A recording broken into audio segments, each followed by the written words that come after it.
things offensively. We moved the basketball as probably as well as we can, and we made shots. A lot of really good performances. Jody was, was on fire, but that's he can have nights like that. Defensively, a lot of times their side pick and roll or their backdoor cuts gave us some problems, and but we have to clean a lot of those things up. Give a lot of credit to them. They're a physical team. I know the score did not indicate that. But a lot of their backdoor cuts and like I said, their pick and roll and their ball movement was good. But overall, I thought we played well. You just look at a game on both ends of the floor. I thought we have some players that can guard smaller players. The way the league is going is you have to be able to guard smaller players because there's so many pick and rolls, and a lot of time you get hit and you have to be able to recover. And our bigs, they've done a pretty good job last night of switching out on some of the smaller players.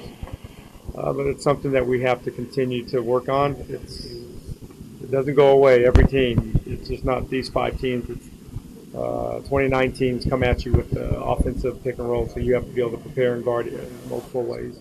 You don't ever. You're never in a position where you're able to have some good conversation, some fun conversation, lighthearted conversation with other coaches. It's a grind throughout the season. It's competitive, and you're just never in the same room as other coaches. So in the summer, yeah, just swollen. See how he feels tomorrow. Go from there, just day to day. Everything came back negative. So he had trouble catching the basketball today and dribbling with his. I'm pretty sure it's left thumb. But yeah, should be next couple of days, maybe more. Fortunate thing for myself and actually all 29 coaches that the staffs are the same. So you have a lot of corporate knowledge.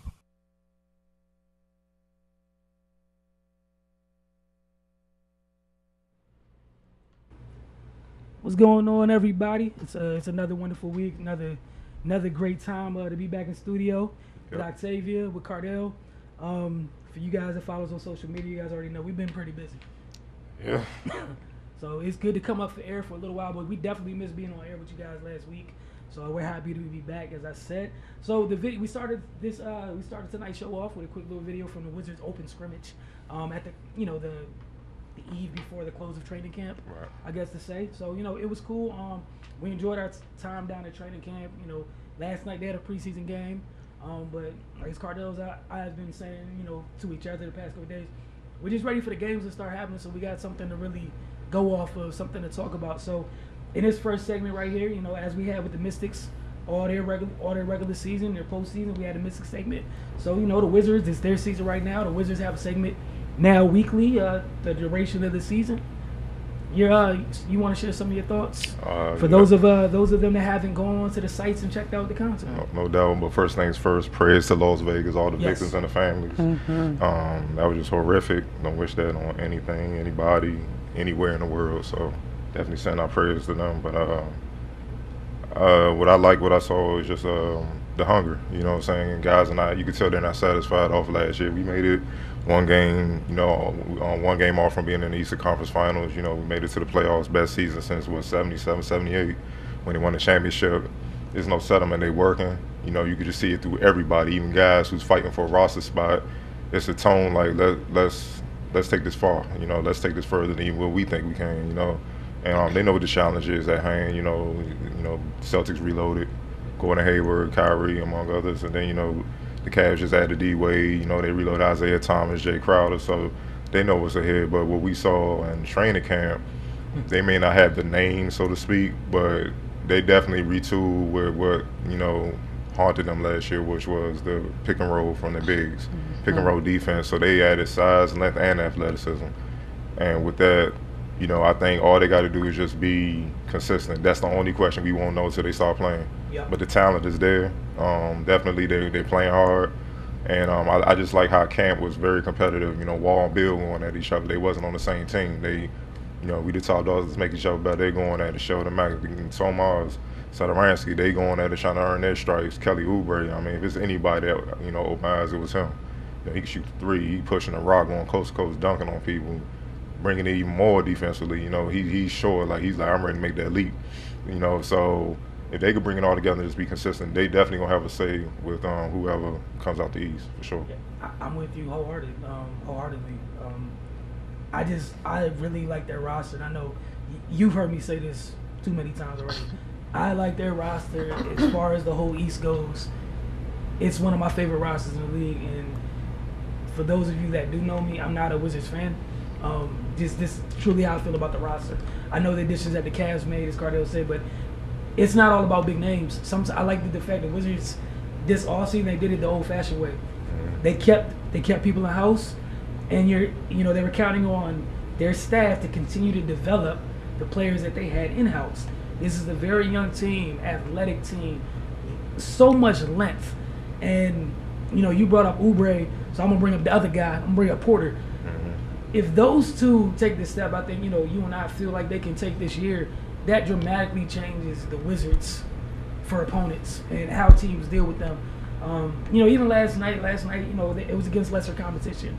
But Kelly was out there playing defense like it was that Game 7 in the postseason, and that's the first preseason game. We already know he has a roster spot. He didn't have to play like that. But like you said, that's just where they are. That's a mentality they have to start the season. We didn't get to see John go last night. We did get to see Brad go. And even in the short time Brad was in, it was clear, improvement has been made. We enjoyed seeing some of the young bigs, as you mentioned. Mike Scott's going to be a great piece for them, for this team. And like you said, consistency is going to be key. I really feel like that bench, if they can be consistent, they have an opportunity to be one of the better second units in the league. And Jody Meeks is just going to be wonderful. Yeah, he's a sniper.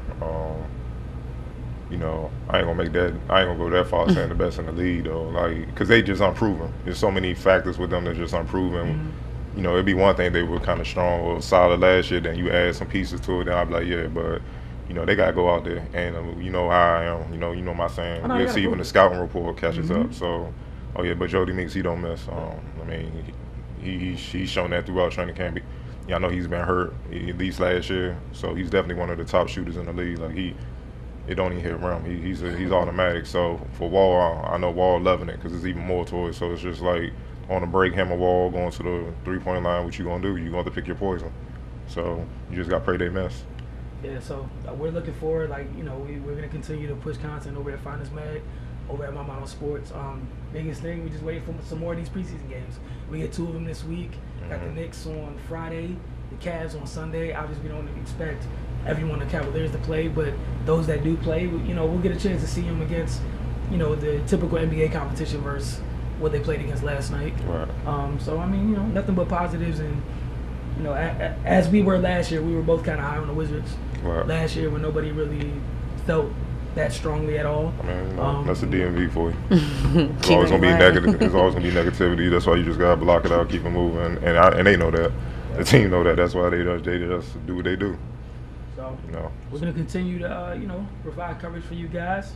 We're gonna take a quick break. When we get back, we're gonna talk about the WNBA finals. It's literally the end of the season. We got a chance on the men's side to see a rubber match between Cleveland and Golden State. Right. It's similar on the women's side with LA, with the LA Sparks and the Minnesota Lynx.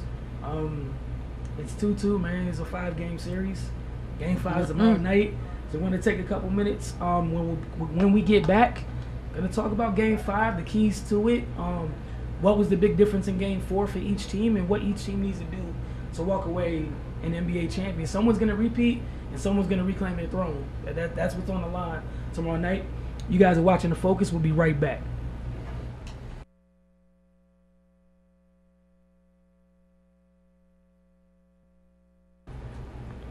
Welcome back. You are watching and listening to The Focus. See, Octavia, I reminded him. So, WNBA Finals, Game 5, LA Sparks, Minnesota Lynx.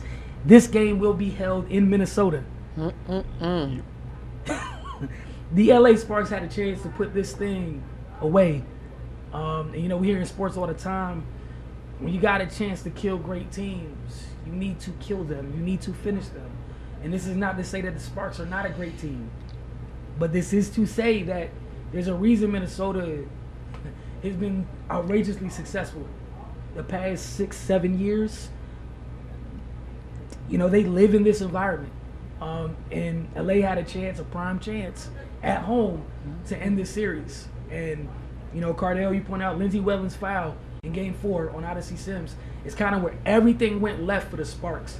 And the Minnesota got back on track. So you want to go ahead and elaborate on why you felt that was such a key point in Game 4? I mean, because it was a hard foul, and I think it took their mind off of playing basketball instead of, you know, worrying about the refs, worrying about the physicality and everything like that. Like I said, I liken it kind of when Mikhail clothesline Rambis back in the day in the 80s.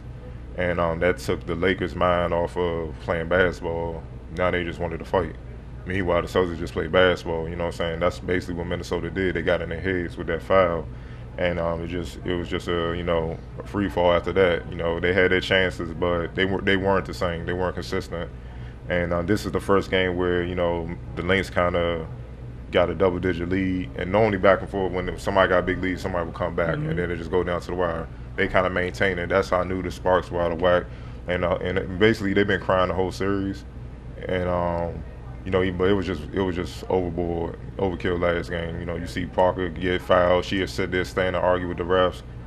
They going down court hitting threes, and, and it's like, you have to. It's the finals, man. Like if I'm playing, I just don't expect nothing. If I get a call, good, go down, knock two, go down, knock down both free throws, keep it moving. But I'm not looking for the rest to bail me out. You know what I'm saying? I'm looking for us to bail ourselves out, and we can that set the tone.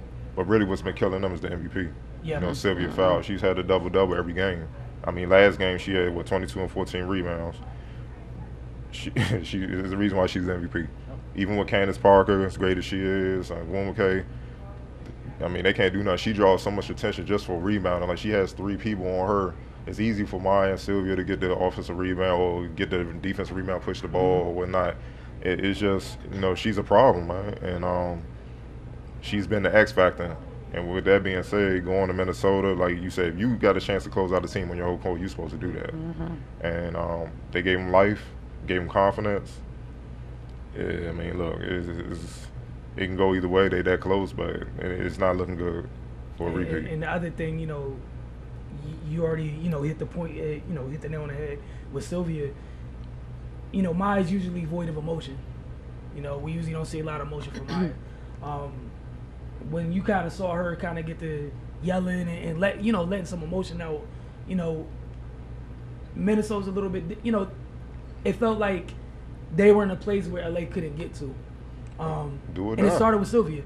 And like you said, it started with Sylvia, and sometimes you forget when Sylvia's down there commanding so much attention, they still have Maya, Simone. Brunson was huge in that game too, and she's been the X factor for Minnesota. In games that they've won, she's been heavily involved on the offensive end. We know what she does defensively, but when she's going on offense, you mentioned if it takes 2 to 3 people to box out Sylvia, that means Brunson, that short, that mid-range jumper she's getting on the baseline, she's most of the time is uncontested. You know, we saw a couple times Maya beats her man up top. She got like an uncontested finger roll because Sylvia is literally sealing off 3 players, and you know it's gonna take a lot out of LA to go to Minnesota and get that done. They're definitely talented enough to do it, but it's all mental here. Like, you can't complain, you can't stop, you can't get caught up in it. You're probably not gonna get that many foul calls. I mean, that's a part of sports. Home court advantage for a reason. And it's ironic you brought up Brunson because she had 18-13 last game. They outplayed, you know, the Sparks. Frontline All-Star MVP frontline as well, and a low-key thing that's been happening since Chelsea Gray had that great game 1. Whalen's taking her out the series. You know, she's not getting open. She's not hitting a lot of threes. They paid extra attention to her, and they're taking her completely out the series. So you don't have that 3-point shooting. So you relying on Odyssey, Candace, and Agumke to carry the scoring. That's not going to work against them because you're playing right into their hands. You know what I'm saying? So, I mean, that's why they won 3 out of the last 5. Or that's why they are who they are.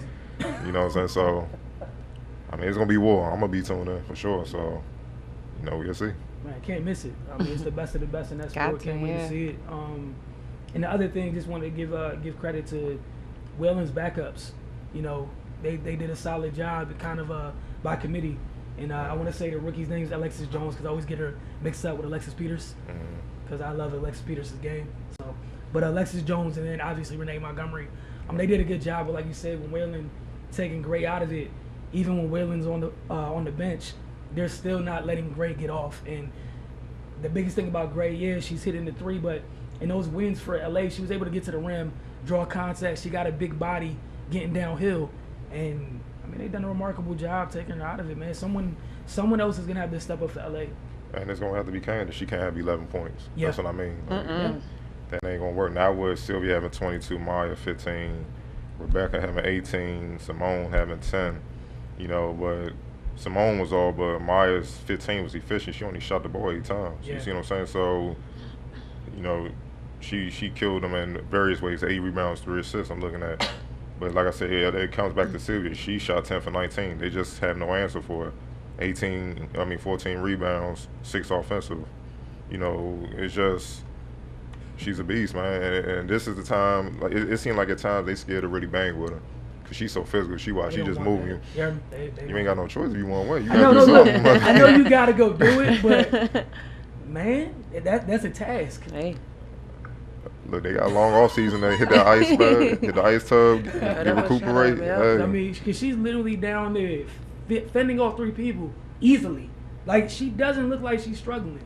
I'm trying to like find a, because a lot of people focus on the men. So I'm trying to get a comparison, but I can't really find a. Sylvia, I can't really find a good, you know.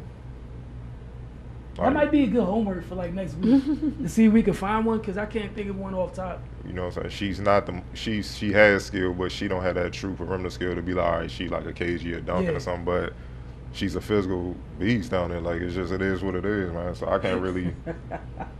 They can't do nothing. But like I said, Parker, 11 points, 3 for 8. The fact she only shot 8 times is not no.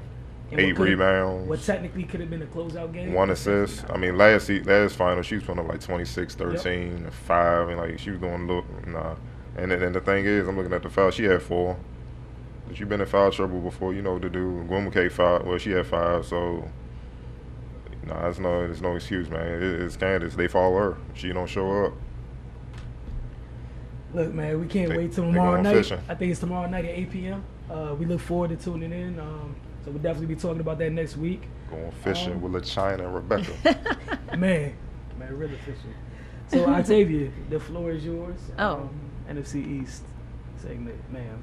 So I'm really sad that Damo's not here because he was the first person I wanted to see when I got here. Start by calling up. You got it. Go ahead. Hey, this is how I start my segment. Hey, look, it's just segment. Hey, look, I'm turning my mic off. All right, so this week I decided to go in order from the bottom to the top. So we're going to start at number 4 in the NFC East as of now, since we are a quarter through the season so far. Giants. I'm not going to take too much time on them. They are 0-4. They lost a very winnable game this weekend.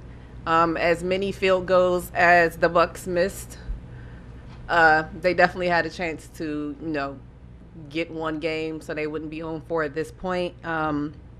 It's just been bad. It's been hard to watch as well. You got Eli Manning was 30 of 49, so he threw 50 passes, 288 yards, 2 touchdowns. Didn't get any interceptions this week, so that's always a positive. Odell Beckham is still fighting through injuries.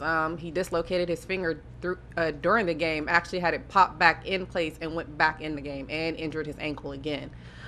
He ended up with 7 catches for 15 targets for 90 yards. Brandon Marshall was 6 of 11 for 62 yards. They both need to make more catches. It goes from them. They don't really have a great running game right now, so they have to rely on them. So they definitely have to get it together. And once again, their defense is just missing too many tackles. It's hard to watch. They can't stop any tight ends that they've played this year. It's pretty bad. So Big Blue needs to get that together. They played the Bucks. The score was 23-25. Their next game is versus the Chargers. So one of these teams will get a win. Next on the next on the hierarchy, we're gonna go to the third place team in the NFC East, and that is gonna be your Dallas Cowboys. I'm pretty sure Dallas didn't see this coming. Typical. I'm pretty sure they didn't see this coming. They are 2-2, third in the NFC East as of now. They lost to the Rams 30-35. I will be honest, the game was very interesting. They came out hot. Dez got involved very early, which is something they need to happen. Zeke looked like himself again, showing effort, going the extra yard to get the touchdown. He had a rushing touchdown and a receiving touchdown, but just wasn't enough. I mean, Zeke was 21 carries for 85 yards. Like I said, 1 touchdown rushing and 1 receiving. Des Bryant was 5 for 13, 98 yards. But you can definitely tell that the Cowboys missed Sean Lee. Sean Lee was out this week with a hamstring injury. They could not do anything with Todd Gurley. Shout out to Todd Gurley it makes me so mad because I had him last year in fantasy and he was horrible. So I was like, I'm not even picking him this year. And look at him. It's a new offense though. Like, that is true. You definitely got to. That's not the old Rams. Like, yeah, they look good. He's making that last coach look terrible. And it's crazy thing, like, who was their last coach, what guys? did they really add? Like, Fisher. You know what they added? Like, football knowledge. Basically. Somebody was like, hey, we got Todd Gurley. Hey, quarterback, how about we give him the ball? Hey, I heard you can throw Todd Gurley the ball too. He'll catch it and he'll score.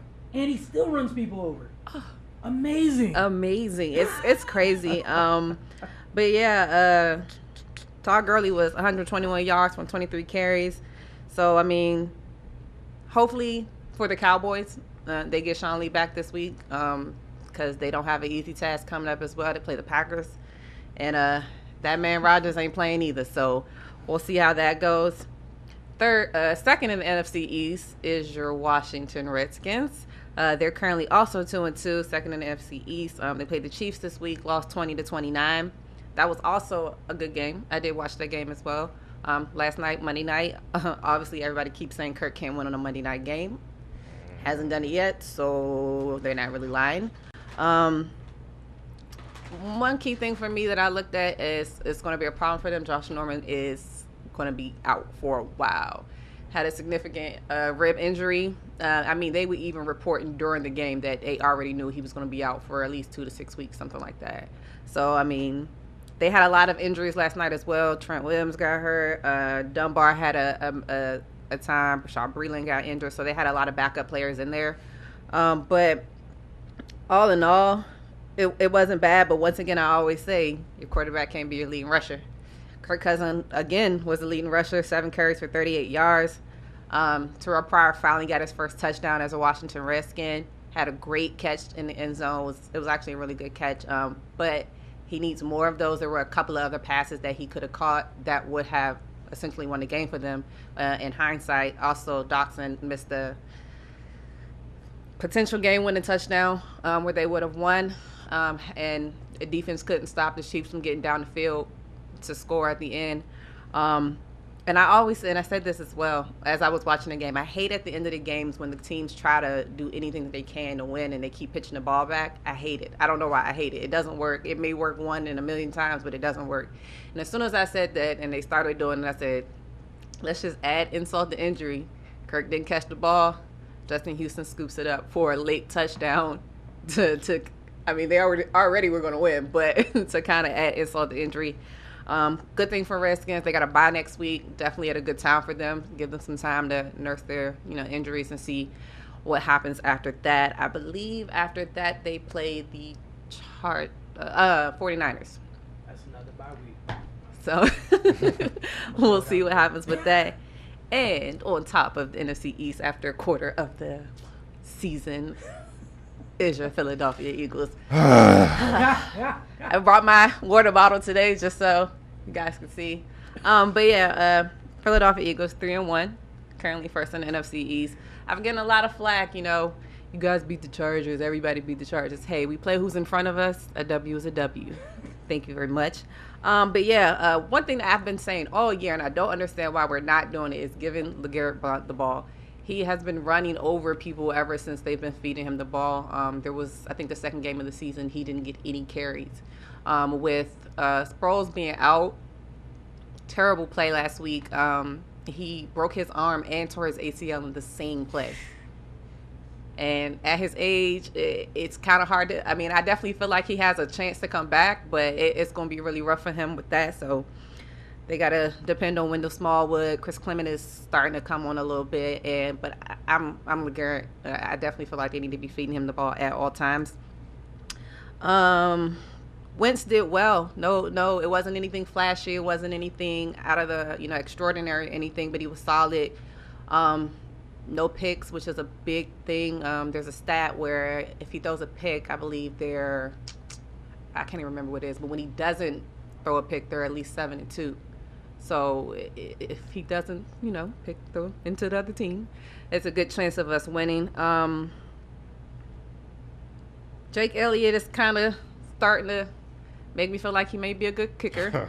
I was kind of hard on him in the beginning. But he's come on. He made all 4 of his kicks this past game, made all his extra points. He did everything he was supposed to do, and I'm so proud of him. Aguilar, like I said, is looking like he's going to be a decent slot receiver. He's been doing well, catching the ball, which is what he had a very hard time doing last year. And all in all, it's looking good. Next game is going to be versus the Cardinals. Cardinals coming off of a win. Now they won. They won at the end. They look. Hey, y'all went hard with them. I will give it that. I watched the game. No, they didn't. I'm trying to give y'all a little bit of props. It's like, how that whole Carson Wentz stat about the interceptions thing? Our quarterbacks throw an interception every game this season. So, and not only did he throw an interception every game directly this season, it directly correlates with points off turnovers. Now, if you go and look at the points off the turnovers that he's committed, and then go look at the margin of victories by said teams, it's amazing. I'm not saying it's all in one guy, but good gosh, turnovers are kind of a big thing. Yeah, it's a team sport, but some of those decisions, brother. Listen, we knew it was over for y'all before it started. we know. I mean, you didn't have to. I've been feeling like y'all been trying really hard. But I feel like been playing hard, trying. Hey, we like a draft a free agency away. Listen, they trying out for other teams right now. You said what? The entire team's trying out for other teams right now. That's all. We scouting. We gonna see. The defense staying. It's the other people. The people under center. Like, I just got to get prepared for Kirk Cousins in the Niners jersey. I'm already just accepting it. That's where I'm at in life. I used to just not accept it. I don't think he want those problems either. Huh? Be smart. I didn't say I wanted him. No, I'm talking about him. I don't know. He gonna be like Carl, older brother. Hit out the league. No. You want to know what the worst part is? And this is the saddest part. As trash as that offensive line was last year in San Francisco, the right tackles keep making Pro Football Focus top grade. Like, it's crazy. This dude has a pocket doing this stuff. He's made more mistakes with a pocket than Collins did without one. I'm sorry. I'm not trying to be petty. NFC East is done for the day. Okay.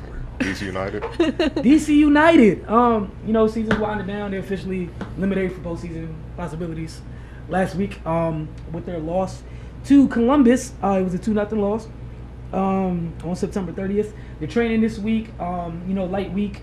Then their next game is in Portland on October 15th, which is a Sunday. Then they come back and they play the final game of the regular season, but more importantly, the final game at good old RFK. RFK history, the final DC United game will be played October 22nd against the New York Red Bulls. So that's all I have for DC United. You talk about my team with drafts and stuff. Looking forward to seeing, what they need to add. Like, for DC United, like, the good thing going for next year, you got a nice, young, promising midfield. You have, there's a couple other pieces you got to go get to make Audi Field sing praises to the play. But definitely some steps need to be made. But we're gonna take a quick break, and when we get back, y'all know what time of the show it is. You guys already know. My favorite. So before we take a quick break, get over to finestmag.com, get over to mymodelsports.com. For your local coverage in this area. All basketball over at Finest. We do a little bit of everything. Basketball is kind of where we meet at in the middle. So give both of those guys a follow over there, especially on social media. We truly appreciate it. You're watching The Focus, and we'll be right back.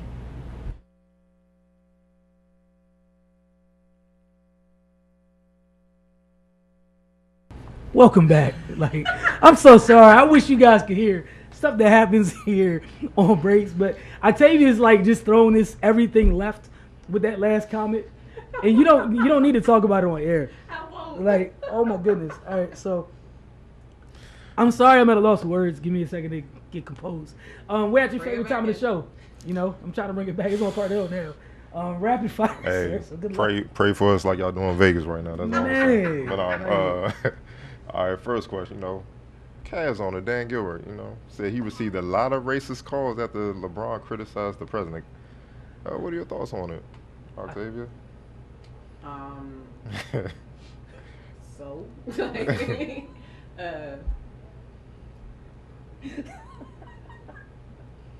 like I really like so I was like I know it's bad that we want to make sure that people are being politically correct and making sure that they're being on their best behavior, but I mean I'm pretty sure he's probably done some things to probably warrant some of it, but that's still not good. But yeah, I'm kind of like, hey, this is what we deal with every day. Yeah. So you're just getting a little taste of it. So maybe you'll think twice about some things that you do, whether it's in public or in private. When I first saw that, and you mentioned we were going to talk about it tonight, I had like a paragraph typed on Instagram, and I stopped and just held my finger down until it deleted everything and typed whatever I typed. It's just interesting to me that, now you are surprised by these comments when it was OU who penned such a very interestingly themed letter when a certain LeBron James left your fine organization. So now he's back. I guess you seem to have forgotten the theme of that letter in which you penned. And now you're surprised when these same people were right in lockstep with you when you sent that letter out. I'm just, really? And look, Seriously? and all this is off the bat. The reason why he criticized the president is because of what the president is doing and not doing. Second of all, you held a fundraiser at the arena to help him get elected. People forgot about that. So what are you talking about? You surprised? You helped create this issue. You contributed to it. What do you like? The delusion. But see, this speaks to a bigger problem with a lot of people. When the issue's not directly affecting them, it's just like whatever. Mm-hmm. Then when it affects them, then they're like it's the worst thing in the world. But you ain't have any compassion within yourself to try to sympathize with the people going through it over there. So we not trying to hear all that. Like, what you think? That's just part of being black. Welcome. The same thing Colin Kaepernick's taking the knee for and all that. That's part of it. So yeah, you gonna take that heat. But my thing always, if it wasn't LeBron who criticized, if it was the last man on the bench or something like that, would you care as much, or would you be like, you know what, you need to be quiet? Or would that player still be on the team? And is this a little ploy to be like you on the side of LeBron, so maybe he will stay? That could be something. That's a good point. So it's always a little hidden crap going on under there. But man, spare me, man. Lavar Ball, everybody's favorite. Minus me. Hey. Everybody's dead. Yeah, I'm in this room. pulled his son LaMelo from Chino Hills and said he will homeschool him for the next 2 years. Quote, I'm not dealing with the coach over there at Chino Hills. I'm not dealing with the administration over there. I don't want no distractions on Melo. So therefore, I'm going to homeschool him and make him the best basketball player ever. How do y'all feel? But before y'all go, I saw the interview and he kind of cited the reason why. The coach basically told him, you're not going to be shooting 50 shots this game. And he was like, well, we lost 3 games over 3 years. Who are you to come in here and change it up? That's what Lavar was saying. And he was like, who's this guy? They say he played at Arizona, but he rode the bench and then he transferred. And I'm looking at Lavar like, where did you play? You sure criticize everybody from Jordan on down. You get at everybody, and it's just like, who are you? You only relevant because your son was the number 2 pick. But here's the thing. So he wants his son to keep shooting 50 shots and everything, so make him look good even though it don't. But here's the thing. I looked up a stat. Russell Westbrook led the NBA with 24 field goal attempts a game. He's a pro, obviously won MVP and all that, but he did a lot of other things. Last year in the NCAA, Marcus King led the NCAA with 21.9 field goal attempts a game. I don't see nobody coming close to 50. So where you think you just gonna continue? You see what I'm saying? Like, it sounded like to me the coach was trying to make him a better player, a more efficient player, because I seen him play a couple times, If you take 50 shots, you should get 30 because some of them are bound to fall. You could be the worst player ever. You throw them at the rim, some are going to bounce in. Get lucky, so I don't understand it, but y'all go ahead and take it from there. I'll take it. This is the normal Lavar Ball show that he does. To me, it's ridiculous. Like, first of all, any player in high school that's taking 50 shots a game, like, let's be real. Like, it's a 8-minute quarters. That's what I'm saying. 8-minute quarters, 50 shots a game, every game. Like, why do you think that your child deserves that over anybody else? If at the end of the day, it's a team sport. Yeah, of course you're going to excel as an individual to go on further into your career, but like you just said, Russell Westbrook was the MVP of the NBA last year, shooting 24 shots a game. Why do you think for your son to get to college and in the NBA that he's going to be shooting 50 shots a game? He's not. So what it sounds like to me is the coach is trying to put your child in a realistic type of mind frame that you're not going to take 50 shots when you get to college. You're not going to take 50 shots if you get to the league. You're not. Like, it's ridiculous. Like, who does that? So to me, it's just another ploy for him to get some more media attention. He's just trying to do something else. Like, you taking him out of school to homeschool him. He's not going to be playing on a high school basketball team during the basketball season where, don't get me wrong, a lot of them get their looks from AAU and things like that. But high school basketball, you still... He's cheating on. I feel like he's cheating on. Exactly. So it's like, exactly. You are cheating him from being a kid, because I know when I played in high school, like, even if you're not the best player in the world, like that time in your life is something that you cannot let go of. Like, I still have inside jokes with my high school teammates about stuff, and you're robbing him of that because you feel like your decision is best for him. And of course, him being in high school, he can't really make the decision. He can't, I mean, I'm sure he can say, no, Dad, I want to stay and I want to play. But at the end of the day, if your dad like, you're not playing, you're not playing. So I just think it's terrible. It's setting a bad example for other people that are in similar situations. If he really does it, I'm not surprised. He probably really will if he hasn't already. It's just ridiculous. I mean, pretty much you guys covered it all. Just one, I don't understand how you're going to simulate playing high school basketball. Like, you need those reps. You need those game opportunities. That hurts. Just from a basketball standpoint, that doesn't make any sense. Exactly. Pickup is not like a You regular don't go game. play the rec league? And even pros will tell you, like, when you simulate things, those still are no substitute for actual live reps. Like, they're refs. not the same. There's no refs There's calling no it refs. one way. You got to know, like, exactly. split decisions. Yeah. Instincts, all that. Like it's just little especially things. instincts. Like, we talk a lot like with trainers and stuff.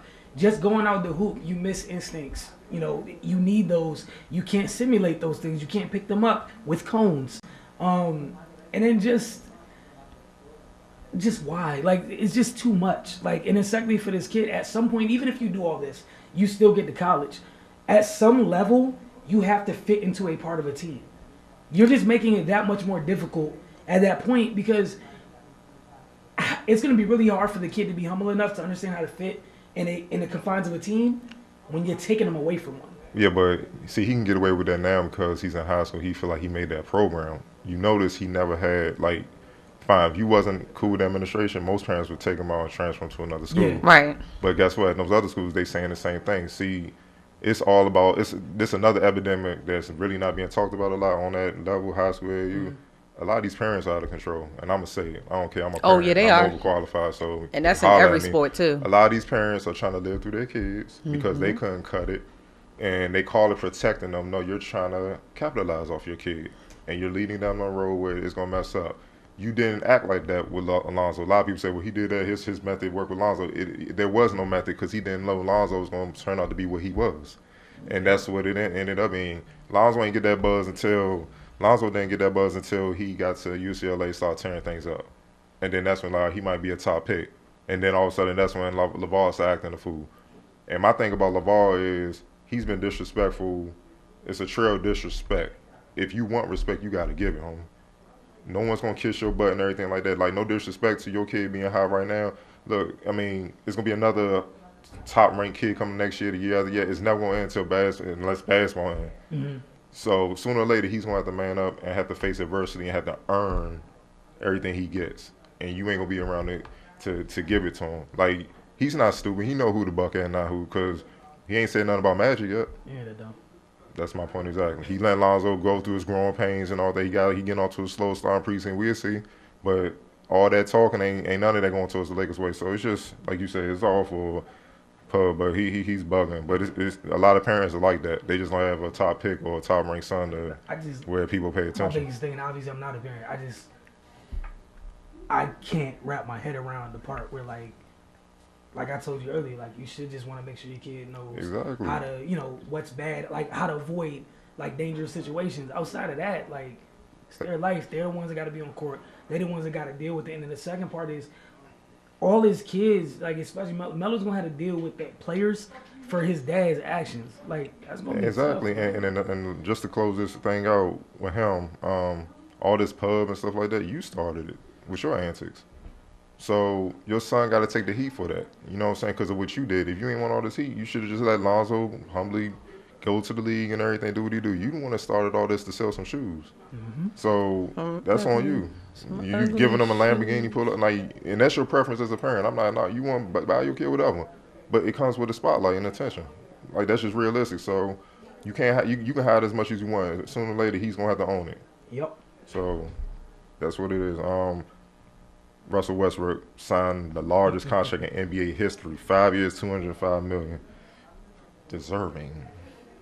By far, yes. Resounding yes. Yes. Yes. Yes. Moving on. Straight to the point. Like this. Yeah. Did y'all not see what he did last year? Okay, And cool. shout out to Petty Gang as you reminded me that he did so on Oh, somebody's KD's birthday. Hey, Yeah. do what you gotta do, brother. Nah, like anybody even question if he's deserving is ridiculous. Like, Okay. Raiders quarterback Derek Carr's out 2 to 6 weeks with a back fracture, doing their 16-10 loss to my Broncos. Are the Raiders in trouble? Yes. they done. I think they done. Yeah. Yeah. Is that kicker done? You that kicker, man. I don't forget, we ain't hit him hard enough, man. Y'all play again. It's cool. I tell you, he texted me like 10 seconds after. He hit the kicker and my phone just starts busting. The WBC ordered Triple G and Canelo rematch, despite the rematch discussions already being underway. What are your thoughts on that? You said they ordered it? Yeah, they're making sure it's gonna happen. They're ordering it. Like y'all gonna. I mean, they're just literally just validating the fact that that judge. the judge is sports corrupt. Like you shouldn't have to, as a governing body, this like I feel like you had to overstep your bounds to say that because you know there's that much corruption. Like that's all it does is validate that for me.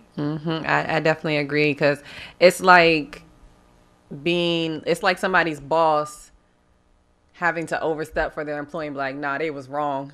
So let me tell y'all, we gonna fix this. My bad. My bad. We gonna get this right. And that's basically to me what it sounds like. It's like they realize they probably trying to keep it under wraps as much as possible, but it's obvious of what it is. Everybody talked about it. So the fact that they had to actually order it and not like have these two fighters dictate if they want to fight again, it speaks volumes already. Like I said, it goes back to that corrupt judge, and just make sure she's not there next time. Then you get an accurate, fight. And they need to get a rematch. It was so close. Why not? You know what I'm saying? So even if it was a winner, I would like, we still need to see a rematch. That's what you do. So make it official. Who's the best? So you know how that go. The Eagles sit 3-1 at the top of the NFC East. Will they win the division? Yes. It's like I'm being unbiased. I definitely think it's a chance. Right now, nobody's really worried about the Giants unless they have some type of miraculous, turnaround. Of course, you still have to worry about the Cowboys. And to be completely honest, as much as it hurts me to say the Redskins look good. So, I mean, we do play them again. I am glad that we've already played them once. So we've got that out of the way. And that was here at FedEx. So they'll have to come to the link and see how that goes. I'm optimistic. I definitely think it's a possibility. But first of all, I feel like we have to get healthy again because we do have a lot of injuries as well. And they just have to be, like, in tune with everything. We have the pieces to be able to do it in the NFC East. They just have to execute. It's way too early with that division. Year after year. That's true, too. That thing turns over 12 times a season. That is very true. Before week 13. There's a new leader like per every 3 weeks. Oh, they got a stranglehold on the division. 2 weeks later. Look at the Giants rising from the dead. I'm not saying it's gonna happen this year. But, No, yeah. You know, we've seen different things in the past, so it's just too early for me. And you also got to realize that I will say, like, our schedule is one of the hardest schedules in the league this year, and we haven't even gotten to that point yet. So we do have a lot of big games that are going to come up later on in the season. So it is still, like you said, very early to dictate. But I mean, of course, I got to be a fan. Yeah, and then it's like it's the opposite for the Redskins. I think a lot of their tough games were like front loaded. So you know, all that matters. You know, with that division. So the Chiefs. Are the Chiefs the best team in the NFL? And here's some stats. Alex Smith is completing 76% of his passes. yeah. Kareem Hunt is leading the NFL with 502 yards on 7.4 yards a carry. And Tyreek Hill leads the team with 21 receptions. Are they the best team in the NFL right now? Right now, yes. Yes. Because you said right now, right? So yes. Right now, yes. Like you said, Kareem Hunt is killing. Alex Smith is back from the dead. Not saying that he was terrible these past couple of years, but you know, like he's been clicking on all cylinders, like you just said. But I mean, you still got to account for Travis Kelce, you know, Justin Houston. Like they got a lot of good. And then of course, I've always been an Andy Reid fan, so they got one of the best coaches. They definitely is. You know, they the only undefeated team left. Although it is only 4 games, we always say that. But yeah, I definitely feel like they're the best team as of today. They look good. But sometimes you could just see, like, Mm-hmm. you know, like I told y'all last show, you know, Oakland, obviously Carr went down hurt, but them and the Chiefs have, you know, my full attention. And and you know, I forgot what the Chiefs did. I mean, Tyreek Hill destroyed us last year. Now they got Hunt. It's 2 of them dudes. I'm like, my goodness, you know what I'm saying? So it's just, but Alex Smith, to me, he turned the corner last season. I know a lot of people want to bash him. He's just a game manager. You know, I've seen up close and personal. Like he gets it done. And most of these quarterbacks in the league need to get to his level of game managing because they're pure dish. You know, he does a good job. And secondly, shout out to the Chiefs for drafting another quarterback. Sometimes put a fire under him, or just lighting a fire. Lighting a fire is a great look. Mm-hmm. I mean, yeah, but I think they did that because, you know, last year was contract. It ain't got nothing to do because he balled last year for real, and they haven't re-signed him, so they just doing that as insurance spot. But kid talented, like I said, definitely keep up with my division, whatever. But like I mean, just real. But you know, they're tough, and especially they doing it without Barry. You know, Houston's a monster. I think he got like 4 sacks a game against us. It was just terrible. So, you know, it is what it is. Last question. New All-Star game format. It's no longer conference by conference matchup. The top 2 vote getters will be captains and select teams, you know, playground style. Do y'all like this format? I actually kind of like it because I'm honestly tired of seeing the West win every year, and they've gotten a little bit more loaded with people going back out to the West now. So I like it. You know, hopefully, like we talked about with the WNBA format, maybe this is like a trial run to see how they'll be able to do that with mixing in and not really caring about, you know, conferences and stuff like that. I think it's interesting to see. I think the most interesting part is to seeing who's going to be the top 2 that's actually going to be the people picking these people and how they're going to go about doing that. But I'm interested to see it. And that's why I'm looking at it like it could be funny because somebody might be an a-hole and I'm just going to pick the whole Warriors team. Oh, I didn't even think about that. I'm literally here for the petty part of it. That's all I'm here for. I didn't even think about that. All Nike, no Under Armour, no Adidas on the same. Like it. That's I didn't think about that. Look, they gave the players power to vote before, and homie, what's the center for the Warriors? Zaza was the leading vote getter at center. Like, come on, man. Then they had to hurry up. Like, look, they gonna be funny just to be funny, man. Watch. It's gonna be beyond petty. Like that. I'm just here for the pettiness. Like if I'm John Wall, if I get the John, all of my Wizards going Brooks to be the coach. Everybody. Like, I'm just here for that because like whoever gets the two top vote getters, it's gonna be hilarious. Dog. Like, can you imagine people like calling them like, "Hey, bruh, so you gonna pick me, right?" Or even like, what's it called? We can see a Thunder reunion on the West on one team. Not even the West anymore. You can see a Thunder reunion. Bro. You know what I'm saying? Like, there's just possibilities. What if Lonzo get the votes, man? You know what I'm saying? That's going to irritate me. That's going to irritate me. That's very possible. You know what? That's possible. I am boycotting All-Star Weekend. Oh, yeah. I'm going to write a letter. You know, look, you had to tell me how it goes. I'm not dealing with that. I'm going to write a letter. At all. I want to thank you guys for tuning in, man. We truly appreciate it. We'll be back next week. Same time, same place. As always, get over to FightersBag.com. Get over to MyModelSports.com. We got some great content for you guys. Wizards got 2 more preseason games this week. Octavia, no one's looking at your mug. And we're going to keep it Fly moving. Eagles fly. No, there you go with that. See y'all next week.